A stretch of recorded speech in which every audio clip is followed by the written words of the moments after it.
Japan in the 16th century was a land of fire and steel, a country divided into fragmented territories where samurai fought endless battles for dominance. The Sengoku period, often referred to as the Warring States era, spanned nearly 100 years of conflict, from the mid-15th century until the early 17th century. This was a time when no central government existed, and each feudal lord or daimyo controlled their own lands and armies, seeking to expand their influence at the expense of their neighbors. In the midst of this turbulent world, one name rose above the others as a symbol of strength, leadership, and honor: Uesugi Kenshin. A brilliant strategist and a fierce warrior, Kenshin's name was known far and wide, especially for his rivalry with the great Takeda Shingen. However, few truly understood the role of the woman behind this formidable man, Oda no Kaoru, the wife of Uesugi Kenshin. Oda no Kaoru, born into the powerful Oda clan, was a woman of great poise, wisdom, and inner strength. Her father, Oda Nobunaga, was a prominent figure in the military and political world of Japan, and his clan was one of the most influential in the country. The Oda family's rise to power was characterized by ambition and fierce competition, with Nobunaga being one of the key figures who reshaped Japan during the Sengoku period. While Kaoru's role in history is often overshadowed by the achievements of her husband, it is clear that her influence was indispensable in shaping Kenshin's path. At the time of her birth, Japan was already a land marked by violence and instability. The Oda clan had begun to assert its dominance in central Japan, while rival families such as the Takeda, Uesugi, and Hojo were also vying for control. The struggle for supremacy was not only fought on the battlefield but also in the courts of the powerful daimyo, where marriages were arranged to forge alliances and secure power. Kaoru's marriage to Uesugi Kenshin, however, was more than just a political maneuver. It was a union forged in the fires of necessity.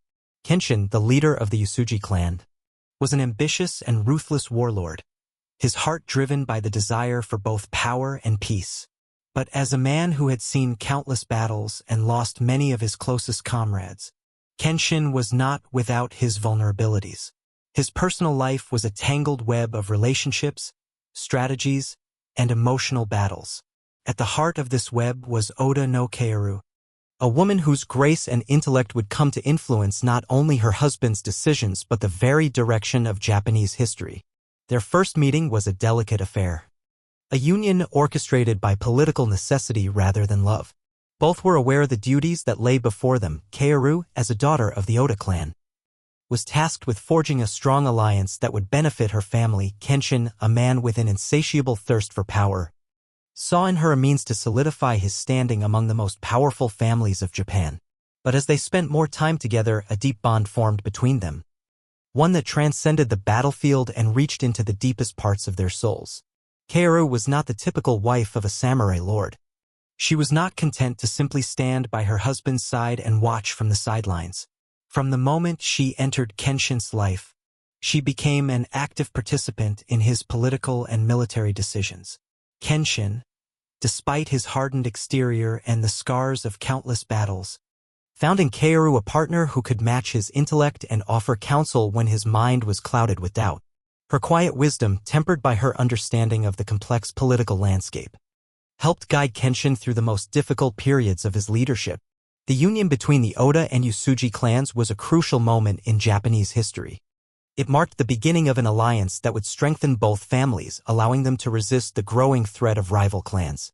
As Kenshin continued to build his army and strengthen his position, Kaoru's influence was felt in every decision he made. She became his confidant, offering counsel when needed and reminding him of the greater purpose behind their struggles.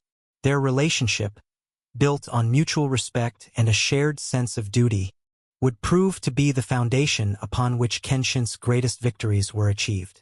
But as the years passed, their alliance would be tested. The world around them was changing rapidly. The Takeda clan, led by the brilliant but ruthless Takeda Shingen, was a constant thorn in the side of the Uesugi clan. The two families, driven by their own ambitions, found themselves locked in an unending struggle for supremacy in the region. The Battle of Kawanakajima, one of the most iconic battles of the Sengoku period, would become the ultimate test of Kenshin's leadership and Kaoru's influence over him. Kaoru's role in the lead-up to this battle was pivotal. While Kenshin prepared for war, Kaoru ensured that his mind was at ease. She tended to his health, offering him moments of respite from the burdens of war, and helped him remain focused on the strategy that would decide the fate of the Uesugi clan. It was in these quiet moments, away from the chaos of the battlefield, that Kaoru's influence was most strongly felt. She was the calm in the storm, the steady presence that grounded Kenshin during the darkest hours of his life. As the armies of Uesugi and Takeda clashed at Kawanakajima, the outcome of the battle would remain uncertain. But one thing was clear: Kenshin's ability to lead, to inspire his troops, and to face his rivals head-on was largely due to the strength and wisdom that Kaoru provided. Her influence was not in the tactics on the battlefield but in the steady hand she held over her husband's heart and mind. Their journey together was far from easy. The pressures of war, the responsibilities of leadership, and the ever-present threat of betrayal tested their bond at every turn. But through it all, Kaoru remained a steadfast ally to Kenshin. A woman whose quiet strength shaped the destiny of one of Japan's greatest samurai. As Uesugi Kenshin's reputation grew, so too did the challenges that came with his newfound prominence. His rivalry with Takeda Shingen, a samurai warlord of immense power, escalated into one of the most famous and bitter conflicts in Japan's history. The two warriors, both brilliant in their strategic prowess, came to represent the very essence of the Sengoku period, a time when every battle could alter the fate of the entire nation. Kenshin, known for his incredible tactical abilities and his deep sense of honor, knew that his most significant challenge lay not only in defeating Shingen on the battlefield but in maintaining his own family's stability amid the chaos of war. Kaoru, though not directly involved in military tactics, had a profound effect on Kenshin's leadership style. She understood the mental and emotional strain he faced every time he led his troops into battle. She also knew that Kenshin's ability to remain focused on the long-term goals of the Uesugi clan depended on his emotional and psychological well-being. While Kenshin might have found solace in his warriors or in the strategies he devised on the battlefield, it was Kaoru who reminded him of the purpose behind it all. Not just to defeat Shingen or any other rival, but to secure peace for the people under his protection. In the years leading up to the famed Battle of Kawanakajima, Kaoru's influence on Kenshin was felt deeply. Though he was surrounded by seasoned military commanders and advisors, it was often Kaoru who offered him the clearest counsel during moments of doubt. Her political insight, shaped by her upbringing within the Oda family, allowed her to view situations with a clarity that many others lacked. While Kenshin focused on preparing for war, Kaoru took charge of domestic affairs, ensuring that the Uesugi lands were well-governed and protected from internal rebellion. But it was not just her political acumen that contributed to Kenshin's success. It was her emotional support. The weight of leadership often bore down heavily on Kenshin, and his thoughts were often clouded by the uncertainties of battle. Kaoru, ever perceptive, recognized these signs and would often guide him with a steady hand. She was the anchor to his restless soul, and as much as he needed her in times of war, he also relied on her for moments of peace and reflection. By 1561, the Uesugi and Takeda armies faced each other once again at the Battle of Kawanakajima, a confrontation that would define the Sengoku era. It was one of the most strategically significant battles between the two great clans, and although it was technically inconclusive, it cemented Kenshin's reputation as a military genius. But beneath the war strategies and the bloodshed, Kaoru's influence on her husband became even more apparent. The night before the battle, when Kenshin prepared to lead his troops into one of the most critical encounters of his life, Kaoru sat with him, away from the eyes of the generals and soldiers. It was during these private moments that Kenshin revealed his deepest fears and doubts. Would he survive? Could he continue to lead with honor? Was the war truly worth the lives it had cost? Kaoru, as she always did, offered him comfort, though her words were measured and wise. She reminded him of his legacy, of the honor and responsibility he carried not only for his clan but for the people who relied on him.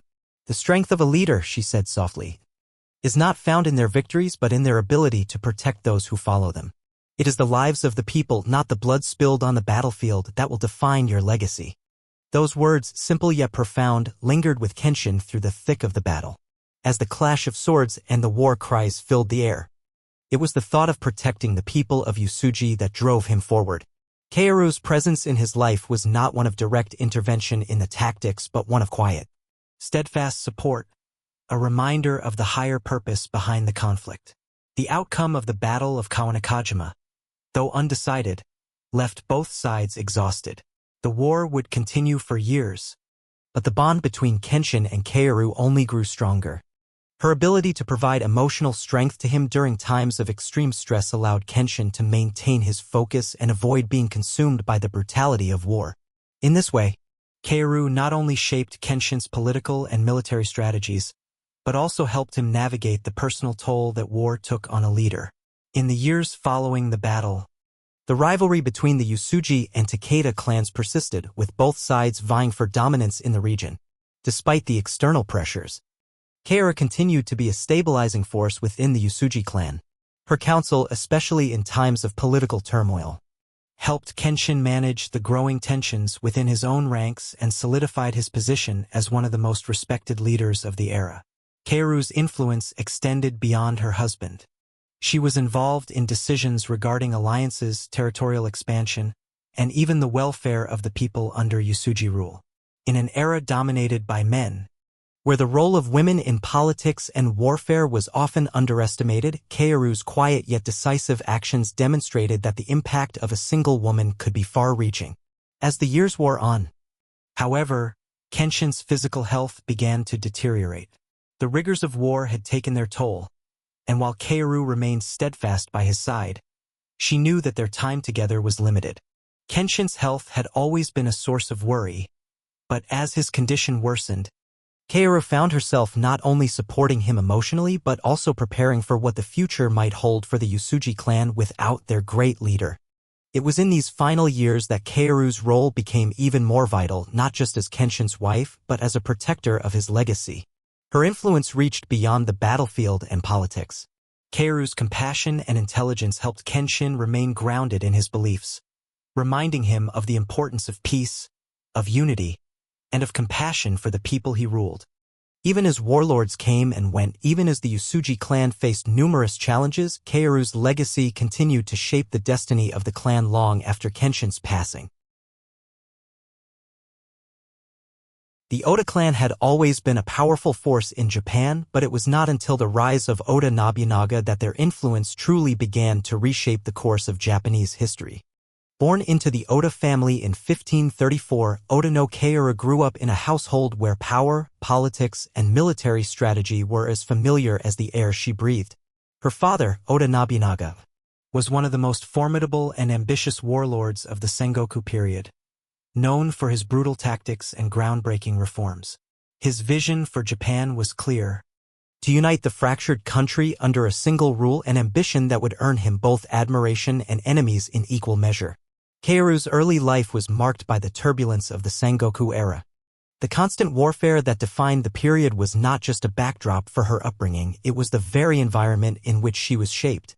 From a young age, she was taught the ways of diplomacy, strategy, and governance, skills that would become essential not only for her future role as the wife of Uesugi Kenshin but also in her own right as a political figure within the Oda family. Nobunaga's ambition was boundless and his pursuit of power was relentless. He forged alliances, toppled rival clans, and expanded his territory with a mix of military genius and ruthless precision. But even as he achieved military victories, Nobunaga knew that his power was not secure without the proper alliances through marriage. Oda no Kaoru, as his daughter, was the key to securing one such alliance, and her marriage to Uesugi Kenshin was not only a union of two people but a strategic move in the larger political game of the Sengoku period. The decision to marry Kaoru off to Kenshin was made with the clear understanding that it would help strengthen the Oda clan's ties with the Uesugi family. Nobunaga was well aware of the importance of maintaining strong alliances, particularly with powerful samurai families like the Uesugi, who controlled significant territories in northern Japan. For Kaoru, this marriage was more than just a duty. It was a turning point in her life, one that would propel her into the heart of the political and military struggles that defined the Sengoku period. But Kaoru was no mere pawn in her father's grand design. While she understood the political necessity of her marriage, she was also a woman of intelligence and ambition in her own right. She saw the marriage as an opportunity not only to strengthen her family's power, but also to shape the future of Japan through the man she would marry. She knew that Uesugi Kenshin, with his military genius and leadership qualities, was one of the most powerful figures in Japan. But she also understood the personal toll that such power could take on a man, especially one who was constantly embroiled in conflict. Kaoru's early years in the Oda clan had taught her the value of patience, diplomacy, and, above all, the ability to read people. She knew that in a world dominated by men, her influence would not come from direct confrontation or military prowess, but through her ability to support and guide those around her, especially her husband. As the daughter of one of the most influential warlords of the era, Kaoru had seen firsthand the cost of ambition and power, and she was determined to use her marriage to Kenshin as a platform to help guide him through the treacherous waters of the Sengoku period. When Kaoru was introduced to Uesugi Kenshin, she did not see a man merely driven by ambition or a ruthless warrior on the battlefield. Instead, she saw a leader struggling to balance his desire for power with his sense of duty and honor. Kenshin was a man of contradictions, fierce and unyielding in battle, yet deeply introspective and sometimes burdened by the weight of his responsibilities. It was these very qualities that drew Kaoru to him and made her see the potential for a powerful partnership between them. Their marriage, though arranged, soon evolved into something more than just a political alliance. Kaoru's influence on Kenshin was subtle but profound. She did not try to change him or force him into a mold. Instead, she offered him a space to reflect and recharge, a place where he could find solace from the battles that consumed him. Kenshin, in turn, began to trust her insights and wisdom, particularly when it came to the matters of governance and diplomacy. While his role as a military leader required him to make difficult decisions on the battlefield, Kaoru's role was to help him see the broader picture, to remind him of the people he was fighting for and the legacy he was building. But their relationship was not without its challenges. As Kenshin's power grew, so too did the pressures on their marriage. Kaoru had to navigate the complex politics of the Uesugi clan, where rival factions vied for influence. She had to manage not only her role as a wife but also her position as a political figure in her own right. Her ability to maintain a delicate balance between loyalty to her husband and loyalty to her family became one of the defining aspects of her character. At the same time, Kaoru also had to contend with the growing threat from Takeda Shingen, the warlord who had become Kenshin's greatest rival. Shingen was a formidable military leader, known for his strategic brilliance and his ability to win battles even when the odds were stacked against him. The rivalry between the Uesugi and Takeda clans would come to define the Sengoku period, and Kaoru found herself caught in the middle of this fierce conflict. As Kenshin prepared for war, Kaoru knew that her role was not just to support her husband but also to help him navigate the political landscape that was rapidly shifting around them. In many ways, Kaoru's strength lay in her ability to understand the long-term consequences of her actions. She knew that the decisions made during the Sengoku period would have lasting impacts on the future of Japan, and she was determined to play her part in shaping that future. Her marriage to Kenshin, though politically arranged, became the foundation for a partnership that would shape not only the Uesugi clan's fortunes, but also the course of Japanese history. As Kaoru settled into her role as the wife of Uesugi Kenshin, she quickly realized that her influence within the Uesugi clan would not come easily. The Sengoku period was a time when the line between politics and personal relationships was often blurred and every action had far-reaching consequences. To navigate this world of shifting allegiances and endless rivalries, Kaoru had to prove herself not only as a wife but as a shrewd political strategist in her own right. Uesugi Kenshin, although revered as a military genius, was not immune to the pressures of leadership. The constant warfare and the demands of ruling over a vast territory took their toll on him. His ability to command on the battlefield was unquestioned, but he often struggled with the political intricacies that came with maintaining power. His clashes with Takeda Shingen were legendary, but even more so was the complex web of alliances and betrayals that shaped the landscape of Sengoku Japan. Kaoru, with her background in the Oda clan, understood the importance of such alliances and the delicate nature of political maneuvering. She had seen her father, Oda Nobunaga, navigate the same treacherous waters, using both diplomacy and force to achieve his goals. While Kenshin focused on the military aspects of leadership, Kaoru worked tirelessly behind the scenes to secure the Uesugi clan's position in the ever-changing political world. Her ability to read people, anticipate their moves, and craft subtle alliances became one of her greatest strengths. She was a quiet force, never seeking the limelight, but her influence could be felt in every important decision made within the Uesugi court. One of Kaoru's first significant acts as Kenshin's wife was to help him solidify the clan's power through marriage alliances. Though she was already married to Kenshin, Kaoru was instrumental in negotiating the marriage of key members of the Uesugi clan to other influential families. This was not just a matter of strengthening familial ties. It was a way to secure the Uesugi's position against rivals. In the chaotic world of the Sengoku period, the success of a clan often depended on the ability to forge strong marriages that would ensure loyalty and mutual protection. Kaoru's diplomacy helped turn the Uesugi clan from a powerful military force into a politically savvy and stable faction that could survive in an era marked by betrayal and shifting allegiances. The role of women in the Sengoku period was often underestimated, and their influence in political matters was generally relegated to the background. However, Kaoru defied these expectations. She was not content to simply be a figurehead or a passive participant in her husband's success. Instead, she became an active participant in shaping the future of the Uesugi clan. Kaoru's ability to engage with other warlords and strategists gave Kenshin a unique advantage. She was his silent partner in both peace and war.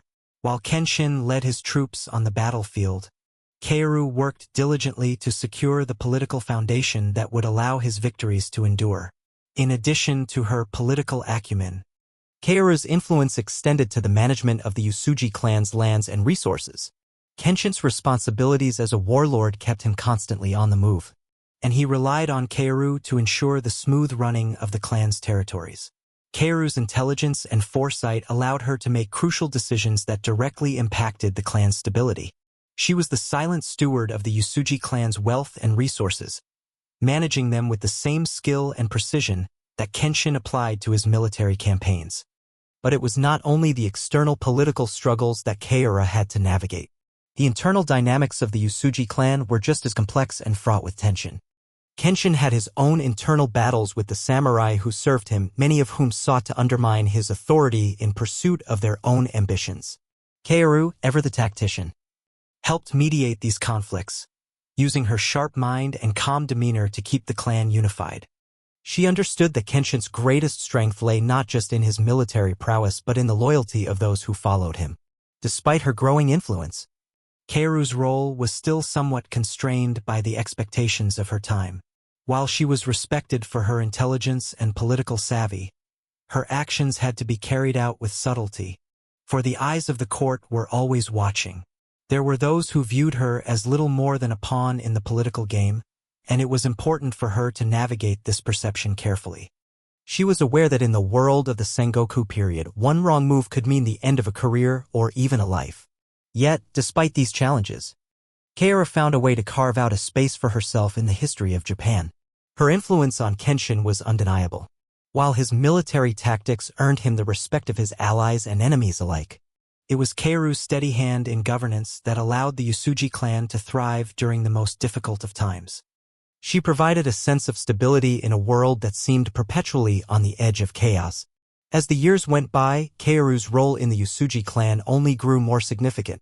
Kenshin's health, always a concern, began to deteriorate. The pressures of leading a clan during constant warfare took their toll, and Kaoru found herself increasingly involved in the day-to-day management of the clan's affairs. Her deep understanding of the clan's finances, military strategies, and political alliances made her indispensable. Kenshin, despite his pride as a warrior, relied on Kaoru to keep the wheels of governance turning smoothly, even when his own body could no longer keep up with the demands of war. As the shadow of Takeda Shingen loomed larger over the Uesugi clan, Kaoru's influence became even more critical. Kenshin had long been obsessed with defeating Shingen, and the ongoing rivalry between the two clans became a central focus of his life. However, Kaoru's pragmatic approach to their situation allowed Kenshin to see the bigger picture. While Kenshin's desire for glory on the battlefield was undeniable, Kaoru reminded him that true power did not lie solely in military victories. It lay in the ability to unite the people and protect the future of their lands. In the midst of this ongoing struggle, Kaoru's role became even more vital. She was the constant in Kenshin's life, the one person he could turn to when the world seemed to be falling apart. Their relationship, built on mutual respect and a shared understanding of the burdens they both carried, became the bedrock of the Uesugi clan's survival. Without Kaoru's wisdom, Kenshin's success on the battlefield would have been in vain. She was the force that kept the clan grounded, even as the storms of war raged around them. In the world of the Sengoku period, where loyalty was paramount and power was the currency of survival, marriages between powerful families were not just personal unions. They were political tools, carefully crafted to secure alliances, strengthen positions, and expand territories. Oda no Kaoru's marriage to Uesugi Kenshin was a perfect example of such a union, one forged not out of passion, but out of necessity. Yet, as is often the case in the world of great warriors and strategists, the most unexpected alliances often give rise to the strongest bonds. The marriage was arranged by Kaoru's father, Oda Nobunaga, whose ambition to unite Japan under a single rule was relentless. Nobunaga's foresight was clear, aligning the Oda clan with the Uesugi clan, one of the most powerful forces in northern Japan, would not only strengthen his own position but also secure his daughter's future. Kenshin, the leader of the Uesugi clan, was known for his tactical brilliance and fierce loyalty to his people. But for all his power, Kenshin was still a man burdened by the ceaseless demands of warfare, political intrigue, and the weight of leadership. It was Kaoru, as the daughter of one of Japan's most influential figures, who held the key to a new kind of strength for him, one that came not from the sword, but from partnership and guidance. The initial meeting between Kaoru and Kenshin was, as expected, a formal affair. In the grand hall of the Uesugi clan's stronghold, the two sat across from each other, bound by the duty and expectation of their families. Kaoru, though accustomed to the political maneuvering that defined her life, felt the weight of this particular marriage more acutely. She had heard stories of Kenshin. His reputation as a fearsome warrior and his unyielding resolve were known throughout Japan. But what struck her most was the quiet intensity with which he carried himself. His demeanor was not one of arrogance, but of someone who bore the burden of responsibility with a sense of quiet dignity. Kenshin, too, was keenly aware of the importance of this union. Though he had long understood the necessity of political marriages, there was something about Kaoru that intrigued him. She was not like the other women he had encountered. Kaoru's beauty, while undeniable, was not what captured his attention. It was her composed, intelligent demeanor and the sharpness of her eyes that made him pause. In her presence, Kenshin saw not just a political ally but a woman of great substance and intellect. He recognized that their union could be more than just a strategic alliance. It could become a true partnership, one that would strengthen the Uesugi clan in ways that went beyond military might. As they exchanged formal pleasantries, the tension between them was palpable. This was not the first time Kaoru had been thrust into a marriage for the good of her family, but this one felt different. There was a quiet strength in Kenshin that she admired, a kind of nobility that went beyond the battlefield. Yet she knew that the path ahead would not be easy. The Sengoku period was a time of constant upheaval, and both Kaoru and Kenshin would have to navigate the treacherous waters of politics and war if they were to ensure the survival of their families and their legacy. In the days following their marriage, Kaoru settled into the Uesugi clan's stronghold, a place that would become her home. But the initial formality of their relationship slowly began to shift. While their marriage had been arranged with political motives in mind, Kaoru's influence on Kenshin quickly became evident. Kenshin, though a brilliant military leader, was often burdened by the weight of his responsibilities. Kaoru, with her calm demeanor and sharp intellect, became a sounding board for his many decisions. Their conversations, though often centered on matters of strategy and governance, revealed a deeper connection between them, one that transcended politics and found its roots in mutual respect. Kaoru's understanding of the political landscape gained through her upbringing in the Oda family proved invaluable to Kenshin. She was able to provide insights that others in his court could not see, offering counsel on matters of diplomacy, alliances, and even the management of the lands under his control. Kenshin, for all his prowess as a warrior, often found himself caught in the complex web of political intrigue that surrounded him. Kaoru's ability to navigate this world with grace and subtlety became one of her greatest strengths. She was not merely a figurehead. She was an active participant in the decisions that shaped the Uesugi clan's future. In turn, Kenshin began to rely on Kaoru more and more, not just as his wife, but as his most trusted advisor. Their bond deepened, built on a foundation of mutual respect and the shared goal of ensuring the Uesugi clan's survival. Though Kenshin's heart was still primarily focused on military strategy and the battles that raged across Japan, he found comfort in Kaoru's wisdom. In a world where the loyalty of allies could be bought and sold, Kaoru was a steady presence by his side, a constant reminder of the people he fought for and the greater purpose of his actions. But as with all great warriors, Kenshin's leadership was not without its challenges. Rivalries between clans were inevitable, and the Uesugi clan's most formidable enemy was none other than Takeda Shingen, the leader of the Takeda clan. The rivalry between Kenshin and Shingen would come to define much of Kenshin's reign. And Kaoru found herself once again playing a pivotal role in shaping the course of history. As tensions between the Uesugi and Takeda clans escalated, Kaoru's role became even more significant. She was not just a passive observer of the growing conflict. She was deeply involved in the strategy and diplomacy that would ultimately determine the outcome of the clash between the two great warlords. While Kenshin prepared his troops for battle, Kaoru worked behind the scenes to ensure that the Uesugi clan's alliances were secure. Her diplomatic skills proved to be invaluable as she helped broker peace with potential allies and kept the internal affairs of the Uesugi clan running smoothly. The Battle of Kawanakajima, one of the most famous conflicts of the Sengoku period, would prove to be a defining moment for both Kenshin and Kaoru, as Kenshin led his troops into battle against Shingen's forces. Kaoru remained at the stronghold, overseeing the management of the Uesugi lands and ensuring that the clan's political interests were protected. Though she was not physically present on the battlefield, Kaoru's influence was felt in every decision that was made. She had become the silent partner to Kenshin's public persona, the quiet strength behind his leadership. As the battle raged on, Kaoru could do little but wait for word from the front lines. She knew that Kenshin's fate and the fate of the Uesugi clan rested on the outcome of this critical engagement. The silence in the stronghold was deafening, broken only by the occasional messenger arriving with news of the battle. Kaoru's thoughts were with Kenshin as she prayed for his success and the future of their people. In those long, tense hours, she realized just how much she had come to rely on him. Not just as her husband, but as a leader she truly believed in. The Battle of Kawanakajima was one of the most pivotal moments in Uesugi Kenshin's career.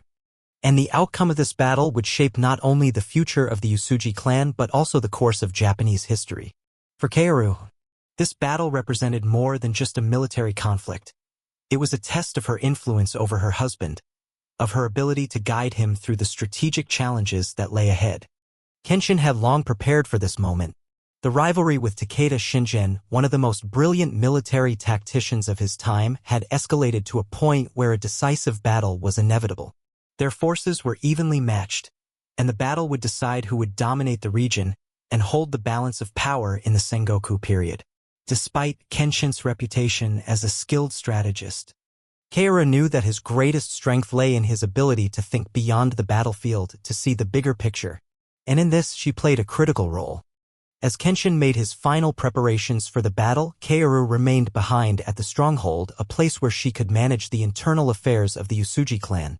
The tension between the two clans had been building for years, and this battle was the culmination of years of political maneuvering and strategic alliances.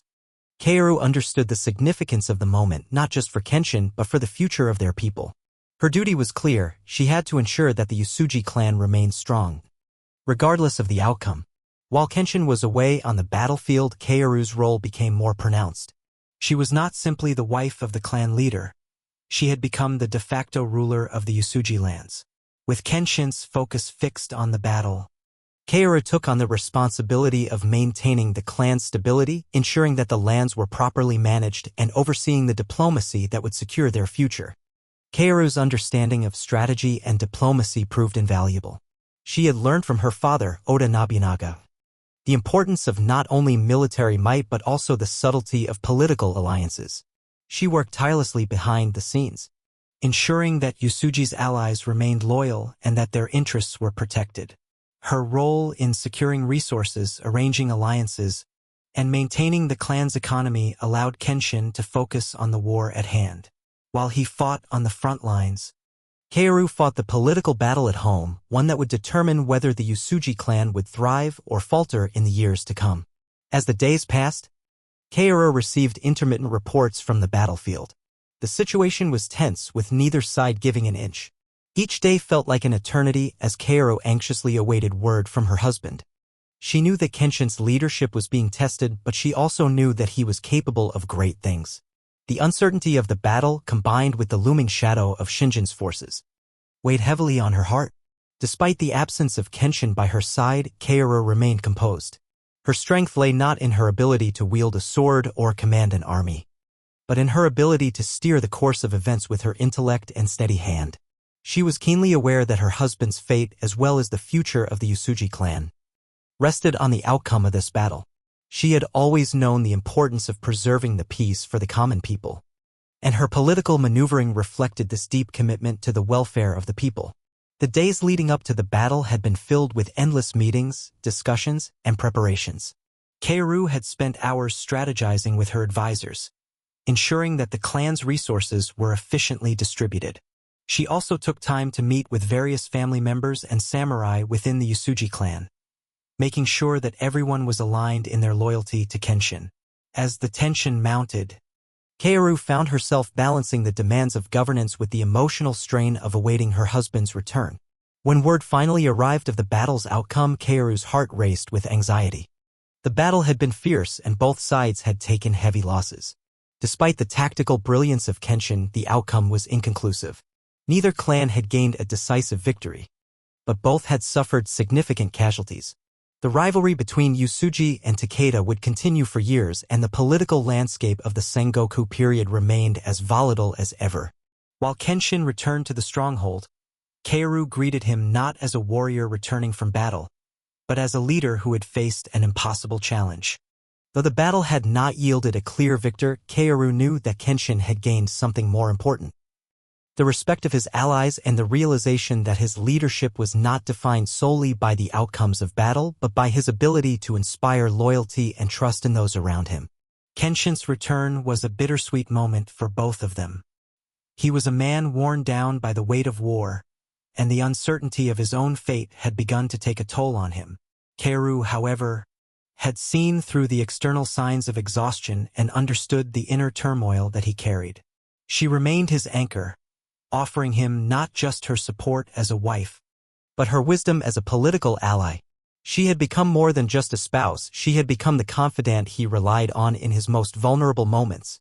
In the aftermath of the battle, as the Uesugi clan began to recover, Kaoru's role in the clan grew even more pronounced. While Kenshin continued to lead his warriors, Kaoru took charge of ensuring that the clan remained united. She worked tirelessly to mend the political fractures that had appeared during the battle, and to strengthen the Uesugi position in preparation for the next inevitable conflict. Though Kenshin's military genius was well recognized, Kaoru's political acumen was becoming equally respected. She had proven that the heart of the Uesugi clan was not just in the hands of its warriors, but in the leadership and strategic decisions that were made in the halls of power. While Kenshin fought for the future of his people on the battlefield, Kaoru ensured that the foundation of the Uesugi clan remained strong, its future secure.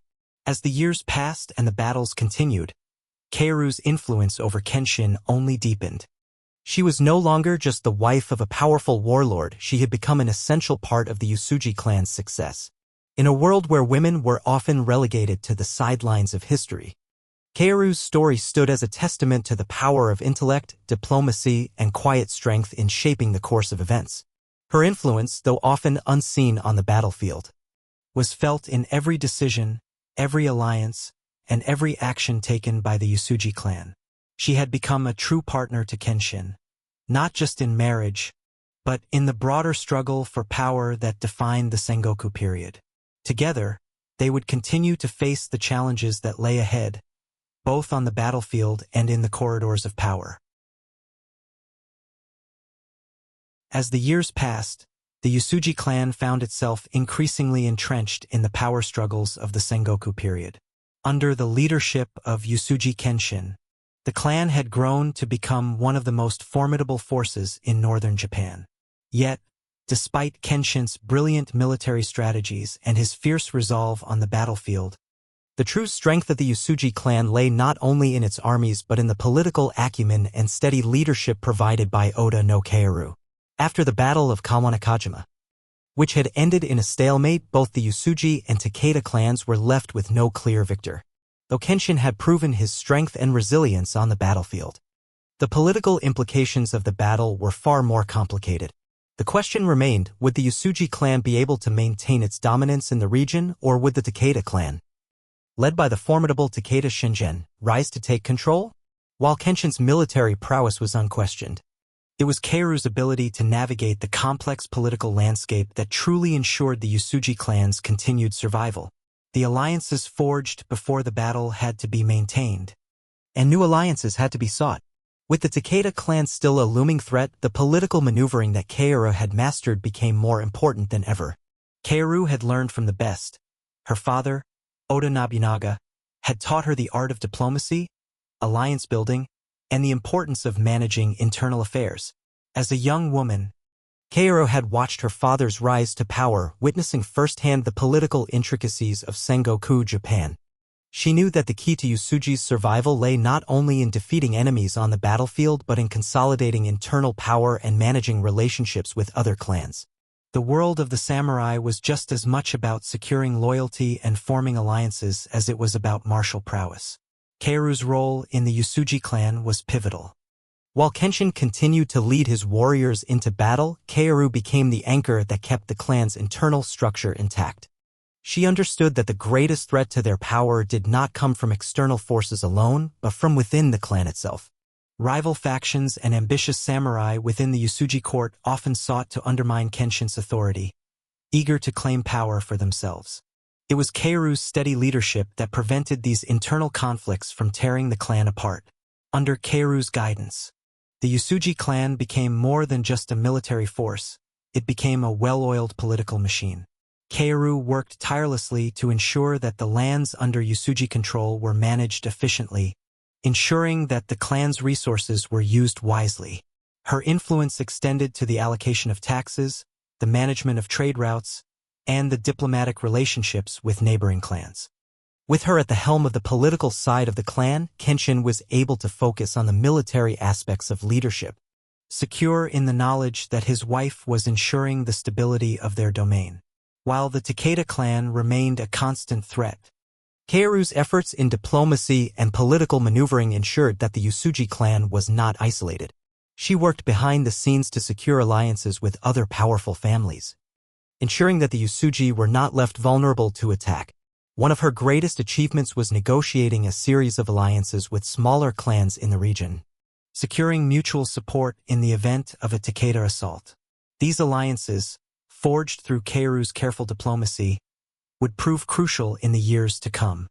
But Kaoru's influence did not extend solely to the realm of politics and governance. As Kenshin's health began to deteriorate, Kaoru found herself increasingly involved in managing the clan's military decisions as well.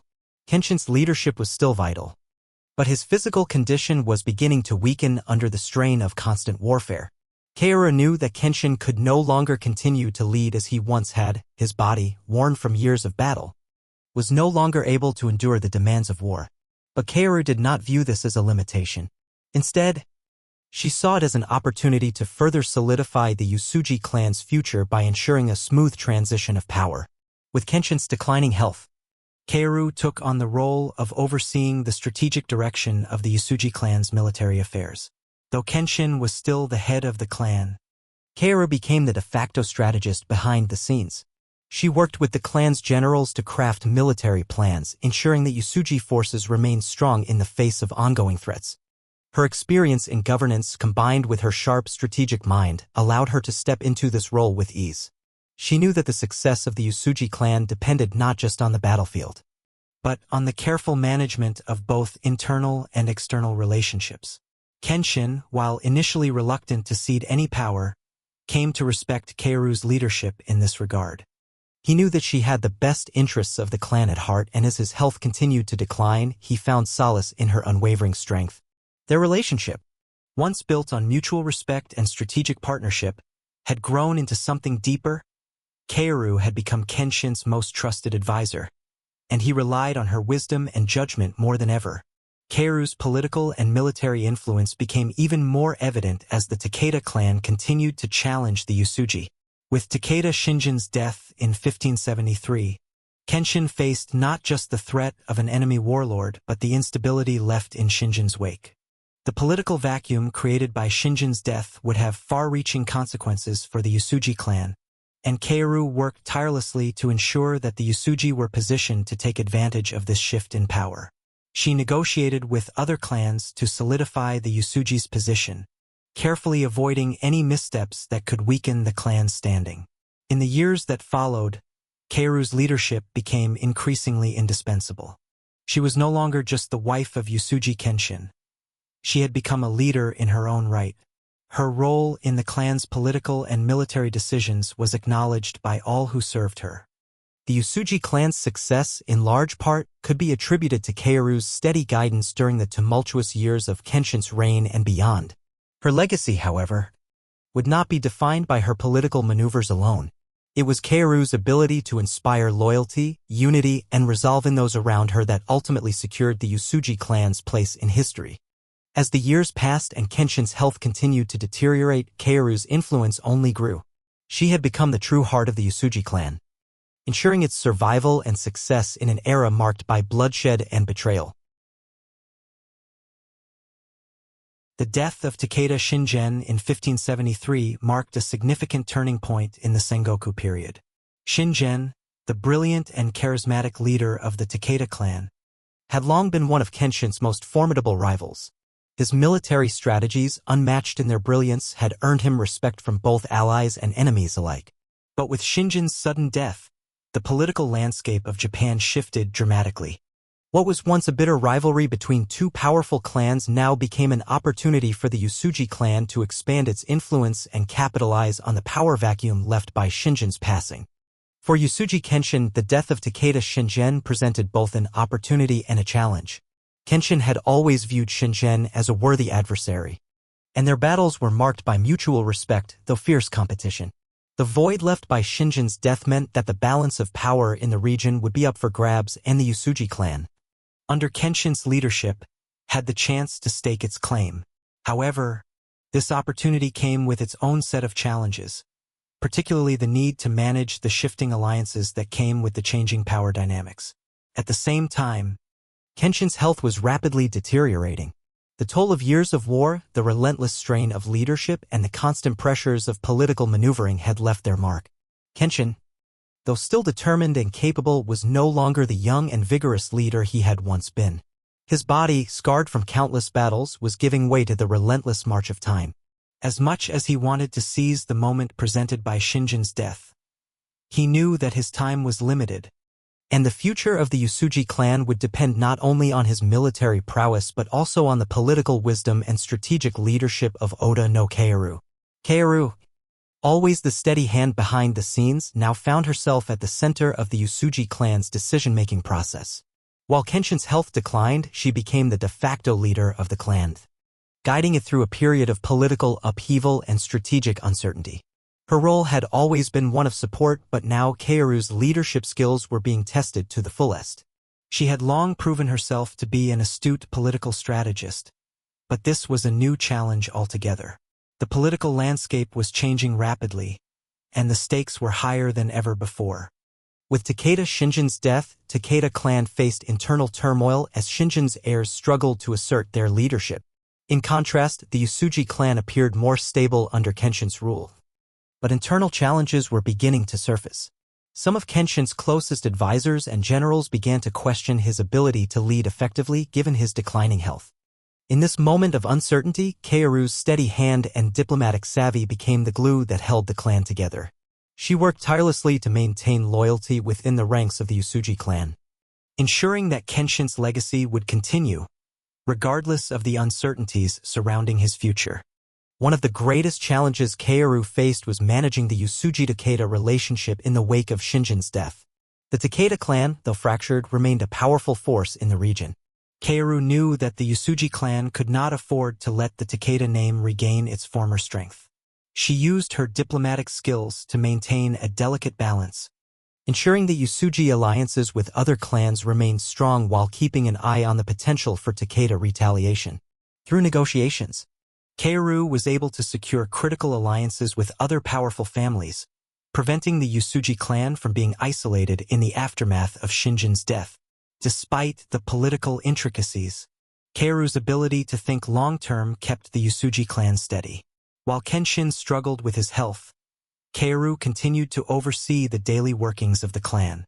She ensured that the Uesugi lands were managed efficiently, that the economy remained stable, and that the morale of the people was kept high. In the absence of a strong military presence, it was Kaoru who became the face of leadership. Her role in shaping the clan's future became more apparent, and even the fiercest of Kenshin's samurai came to respect her for her dedication, insight, and ability to steer the Uesugi clan through this turbulent period. As the political landscape shifted, Kaoru's relationship with her husband deepened. Kenshin, though weakened by illness, still relied on Kaoru's counsel. Their bond, which had been forged through years of shared struggle and sacrifice, was now more vital than ever. Kenshin trusted Kaoru implicitly, not just as his wife, but as his most trusted advisor. In his moments of doubt, it was Kaoru who provided him with the clarity he needed to continue the fight. Her intelligence, foresight, and political savvy were instrumental in ensuring that the Uesugi clan's position remained strong, even as Kenshin's health declined. With the political and military stakes higher than ever, Kaoru knew that the decisions made in this period would determine the future of the Uesugi clan. Kenshin's health continued to worsen, and the pressure on Kaoru increased as the weight of leadership fell squarely on her shoulders. The mantle of leadership once shared between her and her husband was now entirely in her hands.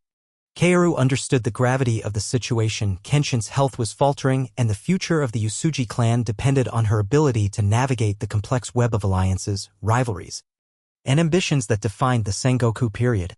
Kaoru's handling of the Takeda situation was just one of many political battles she fought during this time. She also had to contend with the growing influence of Oda Nobunaga, her father, who had set his sights on expanding his power throughout Japan. Kaoru had always been loyal to her father, but she understood the complexities of navigating these allegiances. Nobunaga's ambitions sometimes conflicted with those of her husband's, and Kaoru's ability to balance her loyalty to both men was tested time and time again. Her diplomatic skills were crucial in maintaining a balance between the Oda and Uesugi clans, ensuring that neither side's ambitions would destabilize the other. As the years passed, Kaoru's influence grew stronger, and she became a force to be reckoned with in her own right. She was no longer just the wife of a warlord, she had become a political figure in her own right, one whose actions shaped the course of Japanese history.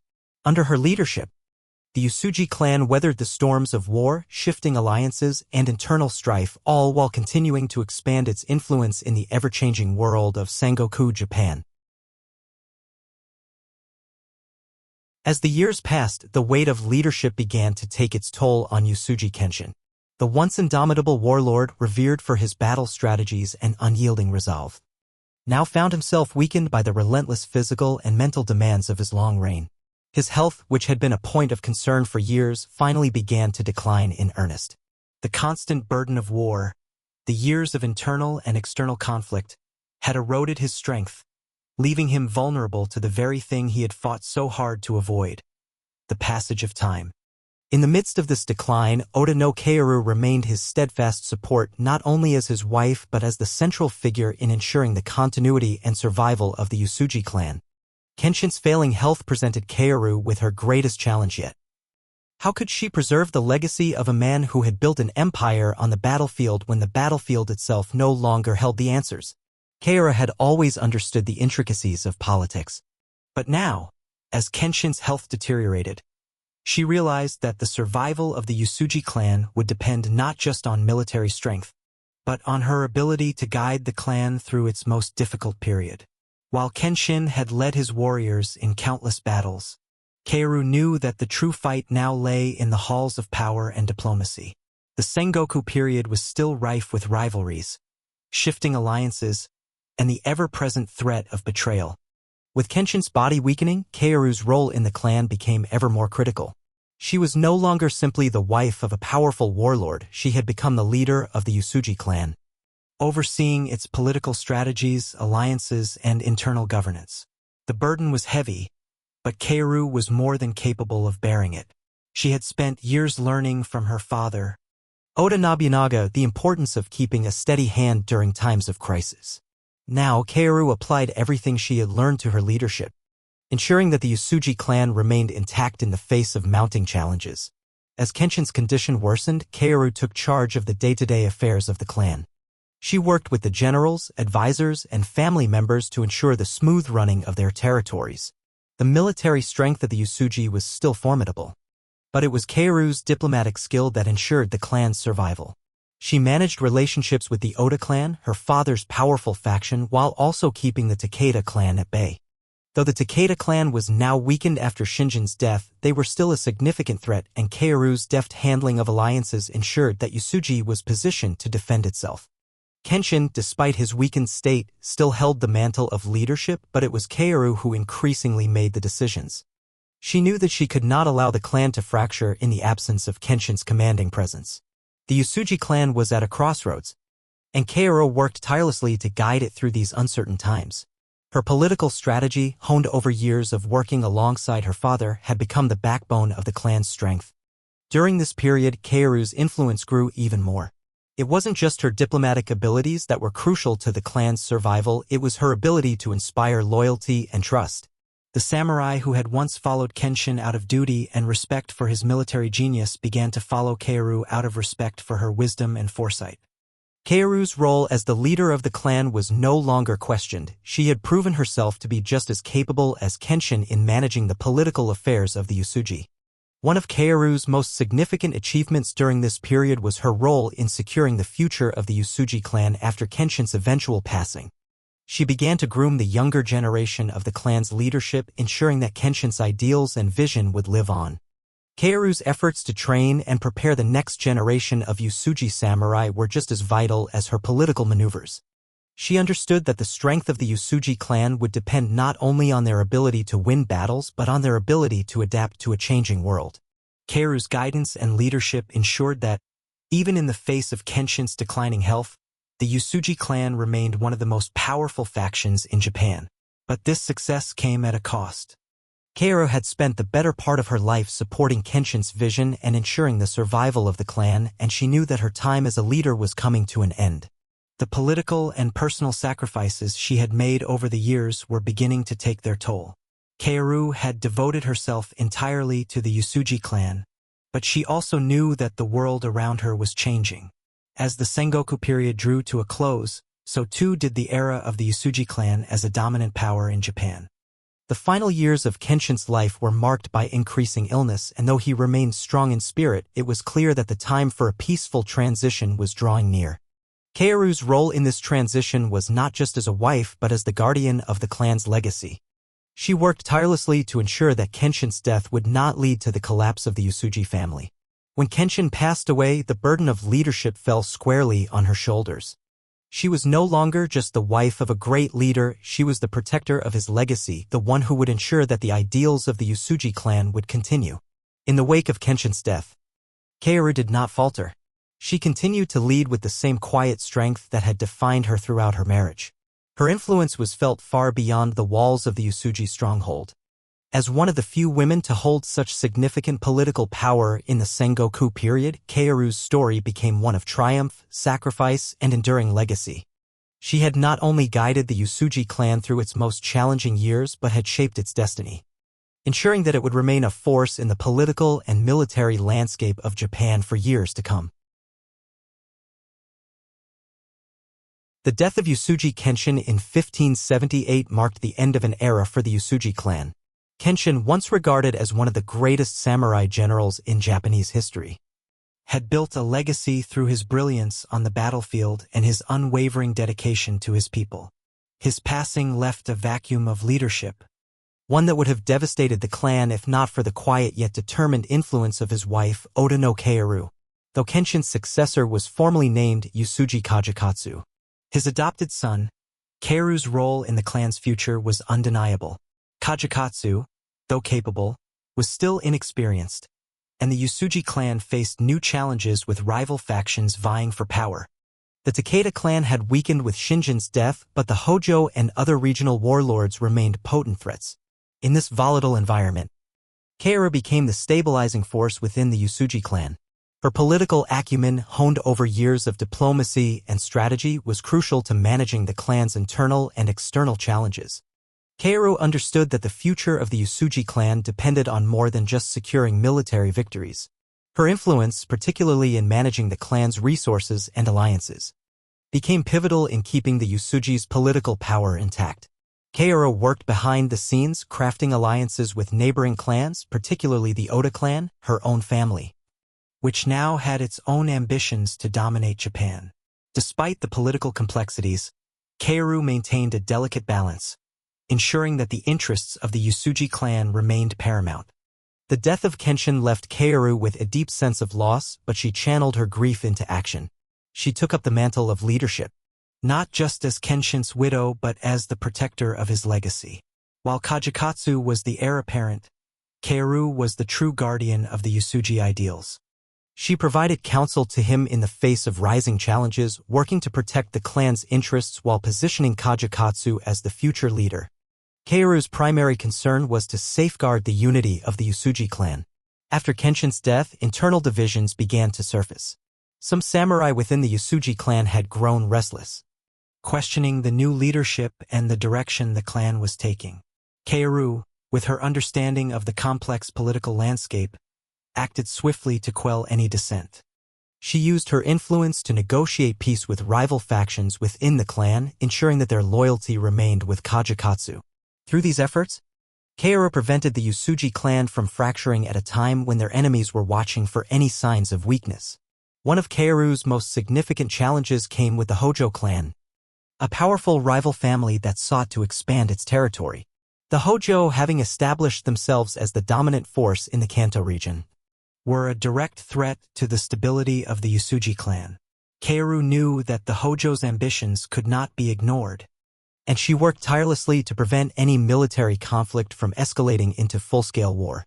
Through strategic diplomacy and careful negotiation, Kaoru secured a temporary peace with the Hojo clan, buying the Uesugi clan time to solidify its internal power. This period of peace allowed Kaoru to further strengthen the Uesugi position, ensuring that they could weather the storm of any future conflicts. While Kaoru's role as a political strategist was essential, she also understood the importance of preserving Kenshin's vision for the future. Kenshin had always believed in the welfare of the people, and Kaoru carried that belief with her as she managed the Uesugi clan's lands. She ensured that the common people of the Uesugi territories were protected and that their needs were met. Her leadership was not just about military power and diplomacy. It was about ensuring the stability and prosperity of the Uesugi clan and the people who depended on it. Despite the difficulties she faced, Kaoru never lost sight of the legacy she and Kenshin had built. She knew that the path ahead would not be easy, but her determination and resilience became the driving force that kept the Uesugi clan united. The years that followed Kenshin's death were marked by political maneuvering, but Kaoru remained a steady presence at the center of it all. She had become the true leader of the Uesugi, ensuring that Kenshin's vision would continue even in his absence. However, Kaoru's influence went beyond the Uesugi clan's borders. As one of the most powerful women in the Sengoku period, she became a symbol of strength and leadership. Her actions were a testament to the impact a woman could have in a male-dominated world. Kaoru's diplomatic success and her ability to manage both the military and political spheres of power proved that leadership was not determined by gender but by the strength of character and intellect. As the years went on, Kaoru's leadership was acknowledged by all who had once doubted her. Even her enemies came to respect her, recognizing her as a political genius and a worthy adversary. The Uesugi clan may have lost its most celebrated leader in Kenshin, but under Kaoru's guidance, it remained a formidable force in Japanese politics. Kaoru's relationship with Uesugi Kajikatsu, her adopted son and the new head of the clan, continued to evolve. While Kajikatsu was capable, he lacked the experience that Kaoru had gained over her years of managing the Uesugi clan's affairs. Kaoru became a mentor to Kajikatsu, guiding him as he navigated the complexities of leadership.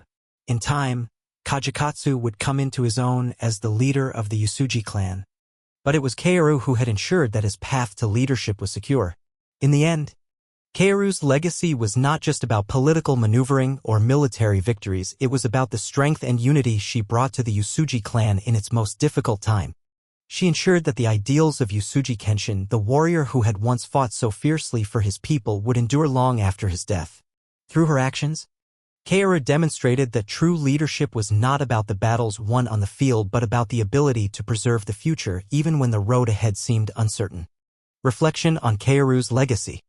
Kaoru's influence in the years following Kenshin's death was profound.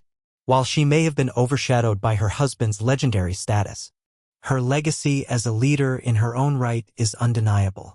Kaoru not only safeguarded the Uesugi clan's survival but ensured that its legacy would continue for generations. Through her diplomatic brilliance, political strategy, and personal resilience, she became one of the most significant figures of the Sengoku period. In a time when men dominated the political and military landscape, Kaoru's actions proved that strength and leadership could come from the most unexpected places. Kaoru's final years were marked by the quiet satisfaction of knowing that she had fulfilled her duty to her husband and her clan. She had become a true leader in her own right, a legacy that would be passed down to the next generation of Uesugi leaders. And finally, Tokugawa Ieyasu, marking the end of the era of warring clans and the beginning of the Edo period. Amidst these dramatic shifts, the Uesugi clan found itself facing new challenges that would test Kaoru's leadership one final time. Though Uesugi Kajikatsu had taken the helm as the new head of the clan, it was still Kaoru who held the reins behind the scenes. The political and military landscape was rapidly changing, and the Uesugi clan, despite its past glory, now stood at a crossroads. The clan was no longer the powerhouse it had been under Kenshin, and while Kajikatsu had the potential to lead, it was Kaoru's steady hand that continued to guide them through an uncertain future. At the heart of Kaoru's role was her ongoing commitment to ensuring the Uesugi clan's survival, even if it meant adapting to the changing political realities of Japan. The centralization of power under Nobunaga and his successors meant that the old alliances and power structures were being dismantled, and the Uesugi clan, once one of the most powerful in Japan, now faced the reality of being just another regional player in a vastly different political system. For Kaoru, these final years were marked by a combination of political maneuvering and deep personal reflection. Her love for Kenshin and the clan's ideals had driven her to such heights, but the slow decline of the Uesugi clan under Kajikatsu's leadership brought with it a sense of resignation. Kaoru knew that the age of clan-based power was coming to an end, and as the world around her transformed, she wondered what the future held for the legacy of her husband and the family they had built.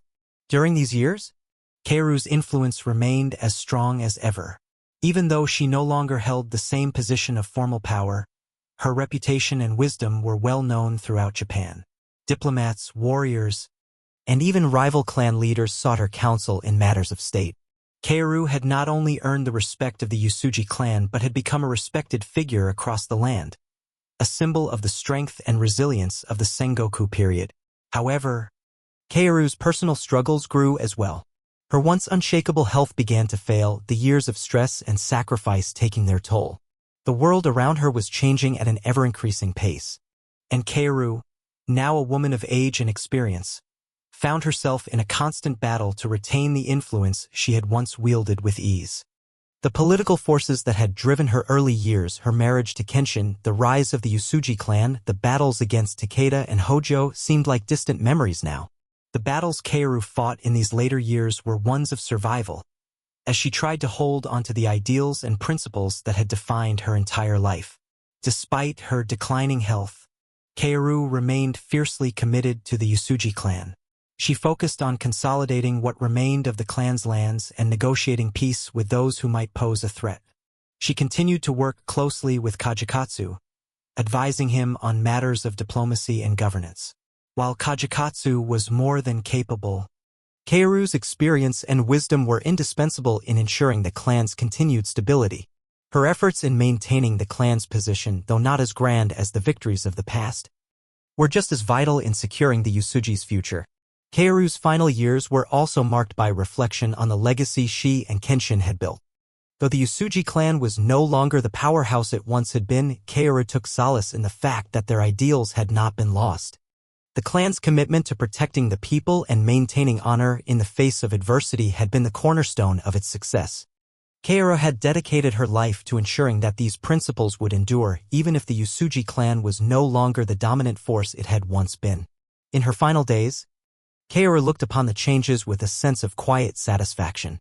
She had fulfilled her duty not just as a wife and advisor, but as the guardian of her husband's legacy. She had seen the clan through its darkest hours and ensured that it would continue to live on, even if in a diminished form.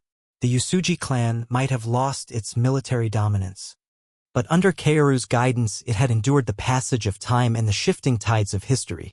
As Kaoru passed away, quietly and without fanfare, her death marked the end of an era for the Uesugi clan. Kenshin's legacy, which Kaoru had so steadfastly preserved, would now be carried on by Uesugi Kajikatsu. Yet, it was clear that Kaoru's influence would never be forgotten. Her leadership had ensured the survival of the clan through the turbulent years following Kenshin's death. It was Kaoru who had prevented the Uesugi from falling into obscurity, preserving their place in history long after the Sengoku period had ended. Kaoru's passing was mourned by those who knew her, but her legacy lived on in the Uesugi clan, which, while no longer a dominant force, continued to shape the politics of the new Japan that emerged from the ashes of war. Kaoru had seen the end of the Sengoku period and the dawn of a new era, and though her own chapter had closed, the story of the Uesugi clan was far from over. Kaoru's lasting legacy. Oda no Kaoru's story is not one of victory on the battlefield but of quiet strength and enduring influence. She had never sought the limelight, never sought glory for herself.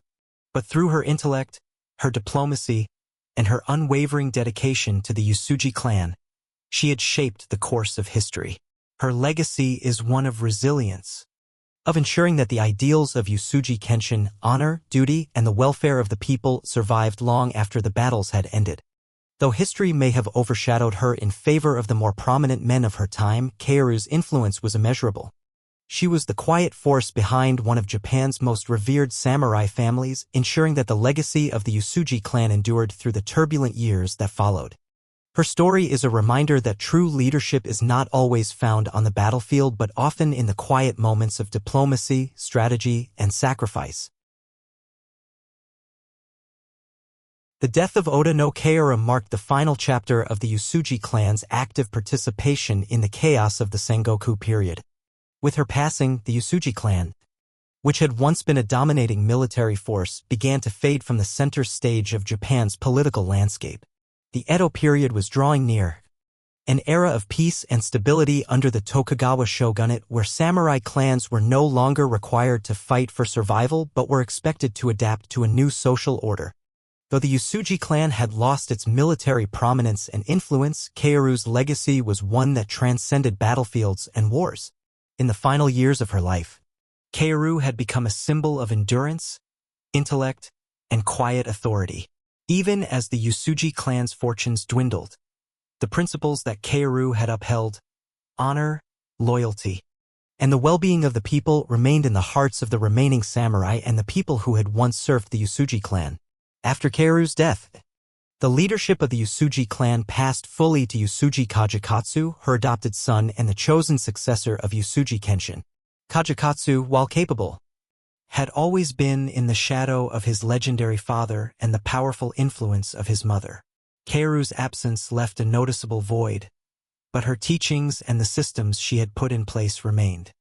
Kajikatsu, now a fully recognized leader, was forced to navigate the complex political realities of a Japan that was quickly moving from war to peace. In these changing times, the Uesugi clan faced the difficult task of adapting to a society that no longer valued military might as it once did. The Tokugawa shogunate, under the rule of Tokugawa Ieyasu, had ushered in a new order, one that emphasized stability, the rule of law, and centralized power under the shogun. This new era was one in which the warrior class was expected to maintain order, but it no longer had the same freedom to engage in open warfare and expansion. This shift required Uesugi Kajikatsu to rethink his position and the future of the clan. Although the Uesugi clan was no longer the dominant force in Japan, it still held historical significance. Under Kaoru's careful stewardship, the clan had maintained its honor, and the Uesugi name still held weight among the samurai and the nobility. Kajikatsu understood the importance of Kaoru's legacy, and in the years following her death, he worked tirelessly to keep the clan intact and to preserve the honor that had once been synonymous with the Uesugi name. Kaoru's impact continued to resonate even in her absence. While Kajikatsu's leadership was key in the clan's survival, it was Kaoru's diplomatic efforts and political insight that had ensured the stability of the Uesugi clan for so many years. It was Kaoru who had established the political relationships with other clans and safeguarded the clan's wealth and resources. Even as the world shifted, those who had worked alongside Kaoru remembered the steadiness and wisdom she brought to every decision. One of the most notable aspects of Kaoru's lasting legacy was her role in preserving the Uesugi clan's lands. Though the clan's military dominance had waned, the economic and territorial foundations she had built for the clan allowed it to remain influential in a new, less combative era. Kaoru had seen the importance of maintaining resources that would allow the clan to thrive long after the battles had ended. By establishing a solid network of allies and ensuring the loyalty of key samurai, Kaoru created a foundation that Kajikatsu could build upon, even as the traditional role of samurai was redefined under the Tokugawa rule. As the Tokugawa shogunate solidified its control, the samurai class found itself transitioning from warriors to bureaucrats, administrators, and landowners. Kajikatsu, following Kaoru's advice, focused on adapting the Uesugi clan to this new order. The Edo period was one of peace, and for the first time in centuries, the Uesugi clan could focus on administration and governance, ensuring the continued prosperity of the lands that had been passed down through generations. While it was a time of relative peace, the Uesugi clan's survival depended on Kaoru's earlier wisdom and foresight. Though Kaoru's role in the Uesugi clan was no longer at the forefront after her death, her influence lived on in every decision made by Kajikatsu. His leadership was guided by the same principles that Kaoru had instilled in him: loyalty, honor, and a commitment to the welfare of the people. The Uesugi clan may have lost its military might, but it had gained something far more important: a legacy of stability and integrity that allowed it to adapt to a rapidly changing world. In the Edo period, the samurai were no longer just warriors. They became administrators, scholars, and civil servants. Kajikatsu, understanding the importance of this shift, focused on preserving the clan's place in society by emphasizing education and governance. He implemented reforms that would allow the Uesugi clan to thrive in the new political landscape, securing the future of the family and its legacy. But Kaoru's influence went beyond politics. She had shown that the true strength of a leader was not in their ability to wield a sword, but in their ability to guide and protect their people through times of peace and turmoil alike. The Uesugi clan's survival was a testament to her leadership, a legacy that would endure for generations. While Oda no Kaoru may not have been a traditional warrior, her contributions to the Uesugi clan and her influence on the Sengoku period were monumental. In an era dominated by men and military prowess, Kaoru's quiet strength, diplomatic skill, and unwavering commitment to the welfare of the people made her one of the most important figures of her time. Through her intelligence and foresight, she ensured that the Uesugi clan remained a force to be reckoned with even as the political landscape of Japan underwent profound changes. Her legacy was one of resilience. As the Sengoku period gave way to the peace of the Edo period, Kaoru's wisdom continued to guide the Uesugi clan through uncertain times. She demonstrated that leadership was not defined by the sword, but by the strength of character, the ability to navigate complex political waters, and the courage to lead with integrity. Kaoru's name may have faded from the public eye over the centuries, but her impact on Japanese history remains undeniable. The Uesugi clan survived because of her efforts, and her influence shaped the course of Japan's transformation into a more peaceful, bureaucratic society. Her legacy serves as a reminder that the power of a leader is not always visible in the battles they fight, but in the quiet moments when they shape the future of their people. The passing of Oda no Kaoru marked the end of an era for the Uesugi clan, but her legacy was not one bound to the fleeting violence of the Sengoku period. Instead, Kaoru's influence endured far beyond the tumultuous battles of the past, continuing to shape the destiny of the Uesugi clan in the Edo period, a time of peace and stability under the rule of Tokugawa Ieyasu. Though the age of warlords had passed, the values and principles Kaoru had instilled in the Uesugi family persisted in the clan's governance, its relationships with neighboring samurai, and its place in the broader political fabric of Japan. The Tokugawa shogunate, which rose to power after the Battle of Sekigahara in 1600, established a new era of centralized rule. For the Uesugi clan, this marked a significant turning point. No longer was the focus on military conquest. Now, survival and adaptation in the new peace-driven society became the most crucial challenge. The samurai, once warriors, had to evolve into administrators, bureaucrats, and landowners. The vast armies that had once ensured the Uesugi's power were no longer needed to maintain control. The era of unending conflict was over, and the role of the samurai was being redefined. But the Uesugi clan still held a significant place in Japanese society. They had earned a reputation for their honor, integrity, and strength under Uesugi Kenshin, a reputation that had been carefully preserved and strengthened by Kaoru during her years of leadership. The Uesugi clan's lands were maintained. Their relationships with other samurai clans were carefully nurtured, and their legacy was upheld. The Tokugawa shogunate, while not hostile toward the Uesugi, was determined to ensure that no clan would regain the military power they had once wielded. As the peace began to settle over Japan, the role of the Uesugi clan became one of stewardship over their lands rather than conquest. Kaoru's legacy of governance became more significant than ever, as it was the foundation of the Uesugi clan's transition from warriors to landowners, from military leaders to custodians of their people. The Uesugi clan's most important role in the Edo period became the protection and administration of their territories. While Kajikatsu, Kaoru's adopted son and the official head of the clan, worked to secure their position, it was Kaoru's long-standing diplomatic and administrative influence that had created a stable foundation. The clan's land was prosperous, their people well-treated, and the relations they maintained with neighboring clans were respectful and strategic. These alliances, which Kaoru had so carefully negotiated during the Sengoku period, continued to provide the Uesugi with political leverage in the more structured and controlled environment of the Edo period. One of the key aspects of Kaoru's legacy was her vision for the future of the Uesugi clan. She had never seen their role as limited to the military. Instead, Kaoru understood that for any family to endure in the chaotic, ever-changing landscape of Japanese history, it had to be adaptable. She worked tirelessly to ensure that the Uesugi clan would survive long after the battlefields had been abandoned.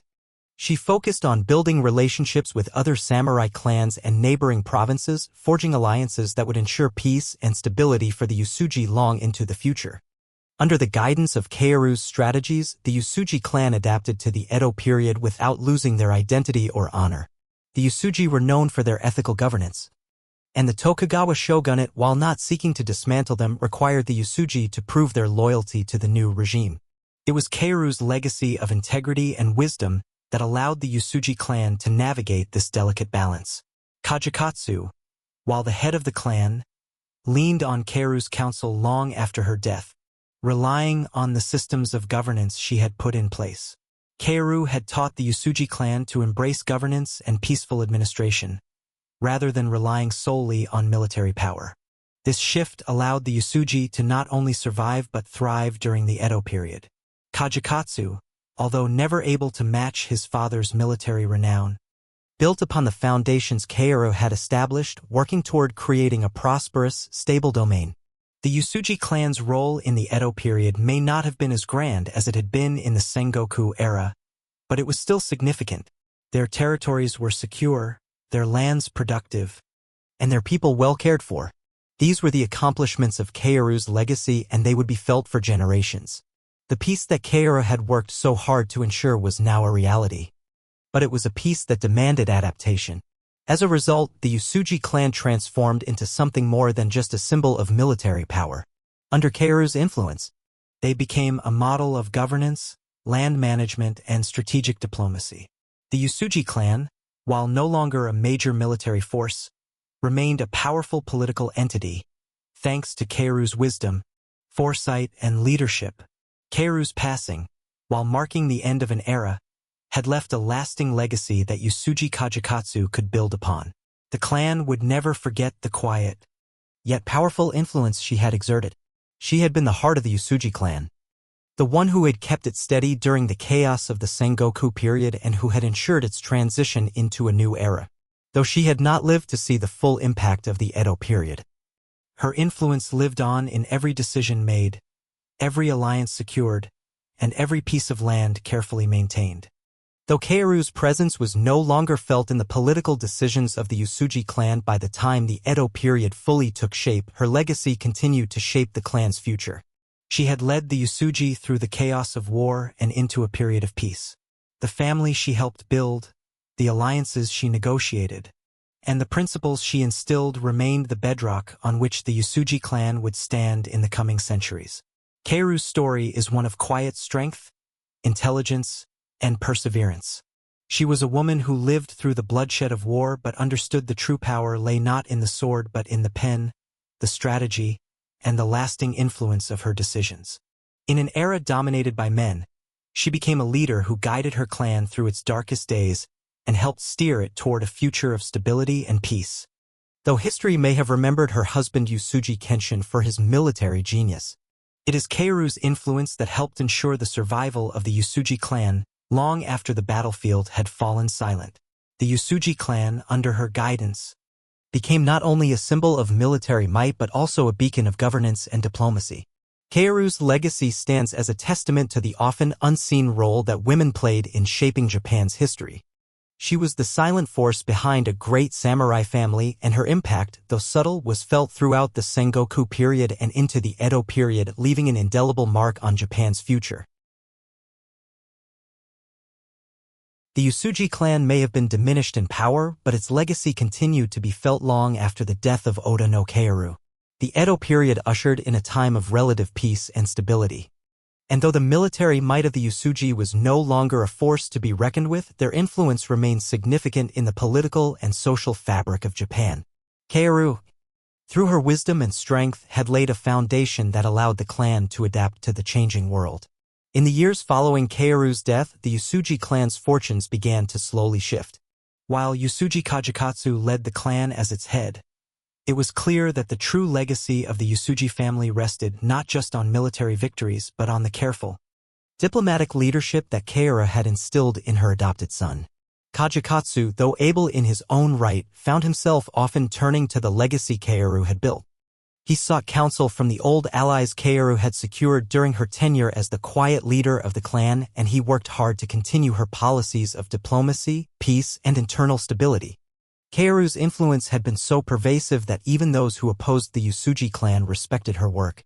The samurai of the time, who once may have viewed Kaoru as merely a political pawn in her marriage to Kenshin, now acknowledged her as a formidable leader in her own right. Her ability to unify the clan in times of crisis, to craft alliances with rival factions, and to manage the internal governance of the Uesugi clan was now recognized as crucial to their survival. Kaoru's legacy thus lived on not just through her family, but through the very values she had championed: loyalty, stability, and honor. While Kaoru's actions had ensured the Uesugi clan's survival, her legacy was most powerfully felt in the future generations of samurai who had been shaped by her leadership.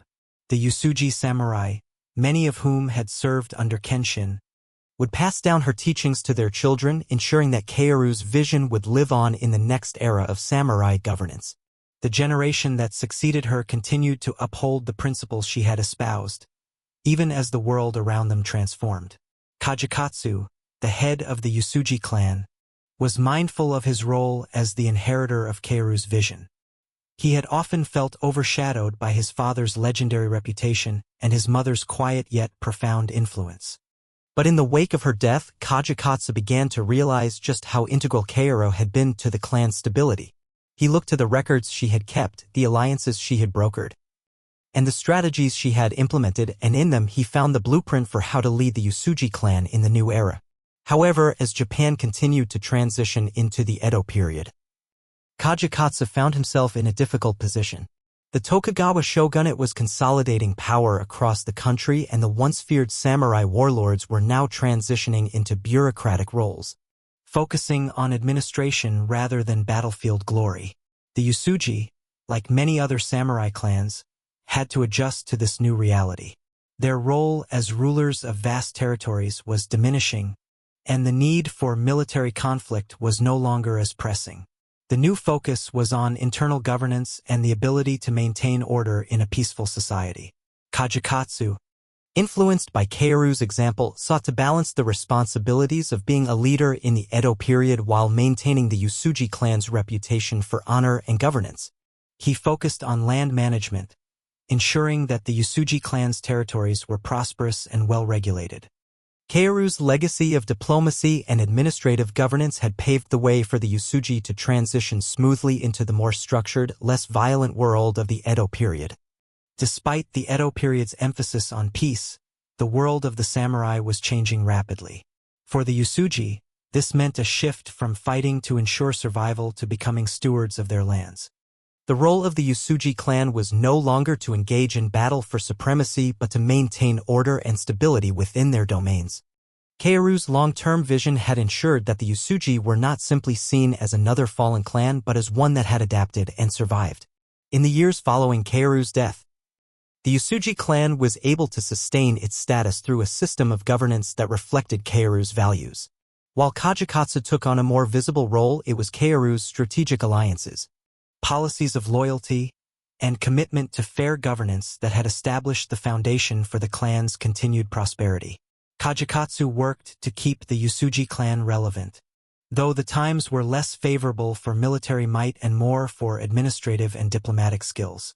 But Kaoru's influence didn't end with her death. As time went on, her story became part of the larger mythos surrounding the Uesugi clan. Tales of her wisdom, her tact in political matters, and her ability to unify a fractured clan became part of the oral history passed down through generations. Even in the Tokugawa era, her legacy continued to be honored in writings, teachings, and stories, ensuring that the principles she had fought for, honor, stability, and diplomacy, remained at the heart of the Uesugi clan's identity. Her influence also extended to the samurai class as a whole. As the Edo period saw the samurai class transform from warriors to bureaucrats, Kaoru's role as a diplomat and leader was increasingly recognized as an essential model for the evolving role of the samurai in Japanese society.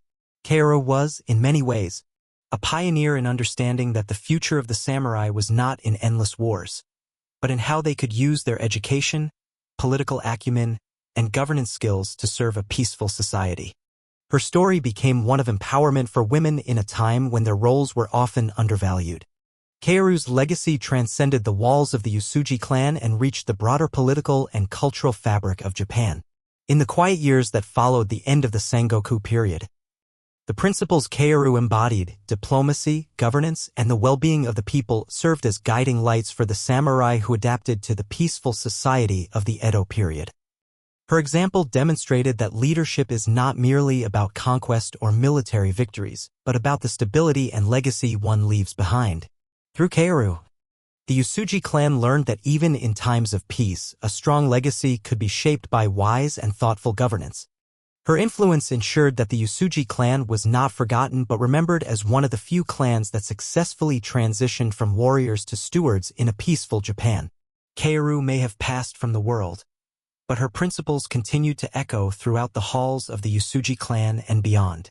Kajikatsu, her adopted son, would lead the Uesugi into the Edo period, but it was Kaoru's vision that guided him. Her legacy of leadership ensured that the Uesugi clan would survive the transition to a time of peace, even as many other warlords faded into obscurity. In the end, Kaoru's strength was not in the battles she fought, but in the empire of wisdom and stability she built, one that would endure for generations to come. The centuries passed, and the world of the Sengoku period became a distant memory, fading into the annals of Japan's storied past. The era of warlords and endless battles gave way to the Edo period, where peace and order became the governing ideals under the rule of the Tokugawa shogunate. For most, the story of the Uesugi clan might have seemed like one of many that were lost to time, overshadowed by the more prominent names of Japan's warrior aristocracy. Yet, for those who remembered, the legacy of the Uesugi clan and of Oda no Kaoru remained a symbol of enduring strength, diplomacy, and wisdom. Kaoru's life had been one of service, not in the traditional sense of sword fighting and military conquests, but in quiet leadership, in the kind of diplomacy that shaped nations and ensured the survival of her family. Though history often overlooked the women who shaped Japan, Kaoru's influence was felt across generations. She had built more than just a family legacy. She had built a legacy of governance, one that would endure long after her time. As the Tokugawa shogunate solidified its rule over Japan, the samurai class gradually transformed. The battlefield gave way to the bureaucratic system, and the fierce warlords of the Sengoku era became landholders, administrators, and, at times, mere relics of a bygone age. For the Uesugi clan, this transition was not without its challenges. The clan had lost its military power, and its ability to influence the affairs of Japan had diminished. But the foundations that Kaoru had built, the alliances she forged, the systems of governance she established ensured that the Uesugi clan was remembered as more than just a fated warlord family. Though Uesugi Kajikatsu continued to lead the clan, it was Kaoru's wisdom and leadership that had paved the way for his reign. Kajikatsu, though a capable leader, often found himself drawing from the strategies and principles that Kaoru had instilled in him. She had been his mentor, guiding him through the complex world of Sengoku politics, and now, even after her death, her influence continued to guide the Uesugi clan. As the years turned into decades and the Edo period transitioned into the modern era, the memory of Uesugi Kenshin and Oda no Kaoru lived on. Their legacy was immortalized in the stories passed down by the samurai who had served under them, and the ideals they had upheld were reflected in the peaceful administration that became the hallmark of the Tokugawa era. The Uesugi clan, while no longer a dominant military power, remained a respected name in Japanese society, an example of how a clan could adapt to a changing world while maintaining its honor and integrity. Kaoru had taught those who followed her that leadership was not only about the ability to wield a sword but about the ability to steer a clan through the storms of war and peace alike. Her influence was seen in the way the Uesugi clan managed its lands and people, ensuring that the legacy of Kenshin's ideals, peace, honor, and duty to the people remained alive, even in the time of relative peace under the Tokugawa shogunate. In the records of the Uesugi clan, written long after Kaoru's passing, she was remembered not only as the wife of a great warlord but as a leader in her own right. Her political acumen, her ability to govern with fairness and wisdom, and her dedication to the well-being of the people became a guiding example for future generations of samurai and administrators alike. Her name became synonymous with the idea of noble leadership, a legacy that transcended her role as a wife and mother, making her one of the most important figures in the history of the Sengoku period. Kaoru's passing was mourned not just by the Uesugi clan but by all those who had known her wisdom, kindness, and strength. Her life had been one of sacrifice and quiet influence, a life that had shaped the future of Japan in ways that were not immediately visible but were felt deeply by those who followed her. Her story, like that of many women in the Sengoku period, was not one that made it into the grand historical texts, but it was one that shaped the future of the country. In the end, the Uesugi clan would fade from the front lines of history, but Kaoru's influence would never be forgotten.